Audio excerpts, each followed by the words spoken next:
Today is all about nature photography and some tips, tricks, advice on how to shoot nature photos.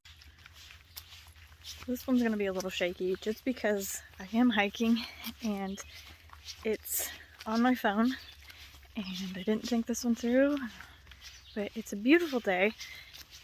I have to take the opportunity to film this Advice Sunday for the fact that it's gorgeous. I have gotten to see a pair of pileated woodpeckers, and I hear one of my favorite warblers. If you can hear the tweet tweet tweetio, it's the hooded warbler. So there he is. Nature photography has been one of my biggest things that I have gotten into in the last 12 years with photography. It's because my heart has always been in the nature aspect, in the nature realm. So naturally, it was the one thing that I was going to get into. So to kind of start out with the Advice Sunday, it's really, when you get into nature photography, it's a very broad spectrum. Okay, that's not poison ivy. Gotta watch out for that. Leaves of 3. Nope, that's not poison ivy either. Okay, we're good. It's a very broad spectrum. So are you wanting to get into more of the macro photography with insects? Are you wanting to get more into bird photography, wildlife photography, plant photography, botany photography if you really want to get technical with it? Landscapes with nature. There's so much, like, it's a very broad subject. There's not really much of a definition for nature photography in and of itself from what I've learned in the last 12 years. It's just kind of this group of photo categories that kind of get mixed into everything and get muddled. And so they all kind of correlate with each other, but they're kind of, considered nature photography. The first tip and advice is to figure out that category. Second off, to figure out what kind of lens you might want. Do you want a macro? That goes with the category as well. Figuring out that category helps you figure out your lens perspective on that as well. So, macro lenses. Do you need a telephoto lens to do some of the close-up shots because you can't get close-up to the subject? Do you need a macro lens, as I have repeated myself 3 times on that one? Do you need a macro lens to get that really crisp close-up shot of the flower or the bug that you're taking photos of? Or do you need something like a landscape lens, a wide-angle lens, or even just a kit lens? Will that work? It's one of those things where you have to play around when you are looking for lenses, because sometimes I've found that people recommend like maybe a macro or a telephoto when one or the other actually works very well for that kind of stuff. Or I'll find like a landscape lens works a lot better than trying to use a kit lens for something, or a telephoto lens. So it's all about playing and trial and error. The second thing, finding your spots. Finding your spots, doing your research. Where might you find these insects, plants, birds, animals, fungus, whatever tickles your fancy on that? Where might you find these? What time of the year, what season will you have to go out and look for these? And the third thing is go out in the field. Play around. Practice a little. Figure out where you want your angles, how you want to do it. Get creative with angles. Don't try and make it look super textbooky. That's why I always tell people is don't make it look super textbooky. Get creative. You're into photography. Photography is an art form. Be the artist. Get in there. Figure out what you want your settings to be. Is it sun shining out? You might want your ISO set to low. Or do you want that dark, moody feel? Definitely set your ISO, your white balance to a way where you can get that dark moodiness. That's another thing, is trying to figure out what your technique will be, how you want your pictures to come out. A lot of mine come out with like almost like a sunset, warm colors feel to it.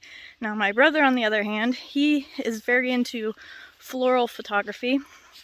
He's got a macro lens that he does all that with, but he's a very dark and moody kind of person when it comes to shooting pictures. It doesn't matter if he's doing that or doing vehicle photography, automotive photography, or even portraits. He's got that dark, moody tones to him, where I have more of the warm, light tones. So as you work and you practice, you're going to learn what your niche is, what your moods is that you typically, shoot in.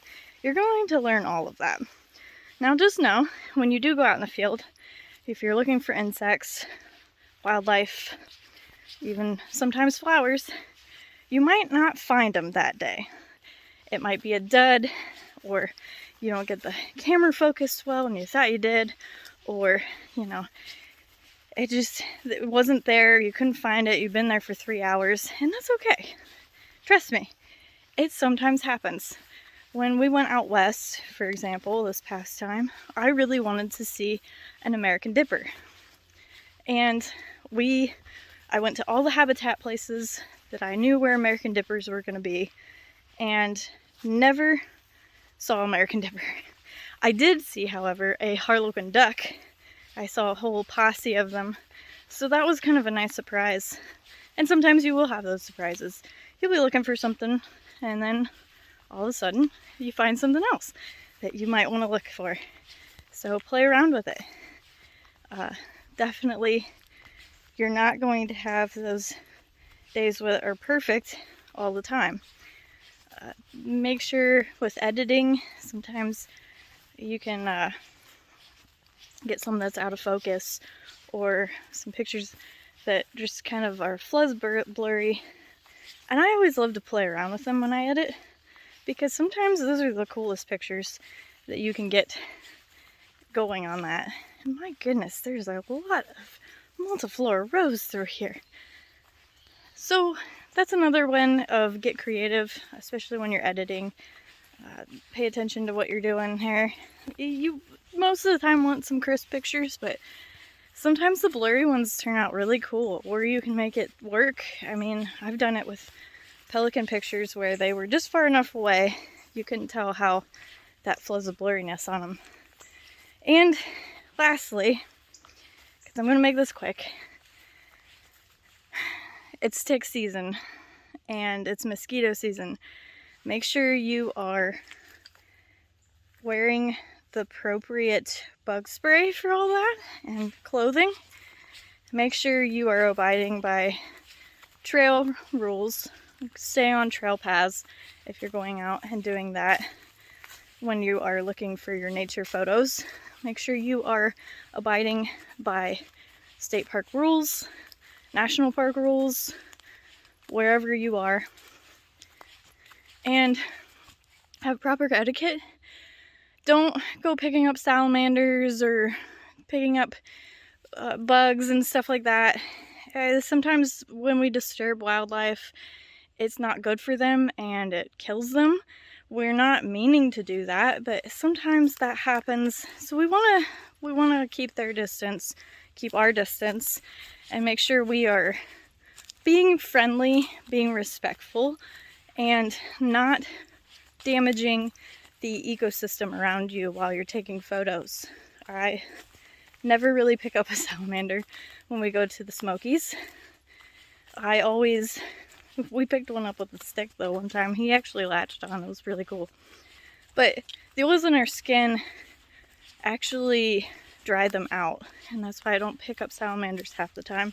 And if I do and I need to move it, I make sure my hands are wet, because that helps. But just be mindful, be respectful to nature.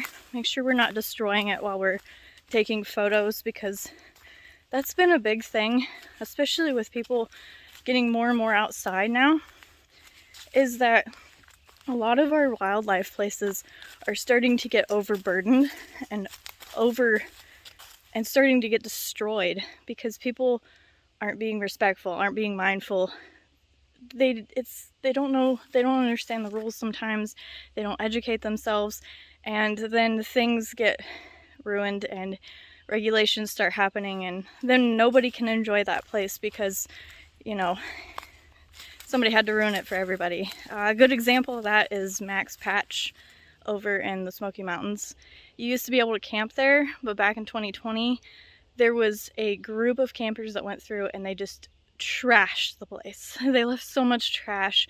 This is another thing of I can't preach enough, leave no trace. Make sure you're packing everything in that you, or packing everything out that you cook in. That's my coffee, well, my matcha here will go back with me when I walk right out, because I just believe not littering. I've seen dirty diapers, I've seen Gatorade bottles, I've seen shirts. Living where I have and growing up where I have, it makes you sad seeing people that just don't care. So if you do see trash, I highly recommend picking it up. But yeah, go take some photos, take some nature photos, get creative with it, get playful with it. Don't get discouraged if you can't find what you're looking for at first. And make sure you do your research so you know what you're looking for. And yeah, have fun with it. I hope everybody has a good Sunday, and we'll see you in the next one. My name's Mads. Hope you like and subscribe to this YouTube channel. Post every Sunday on Advice Sunday. And I'm going to be doing some different videos too during the week, so stay tuned.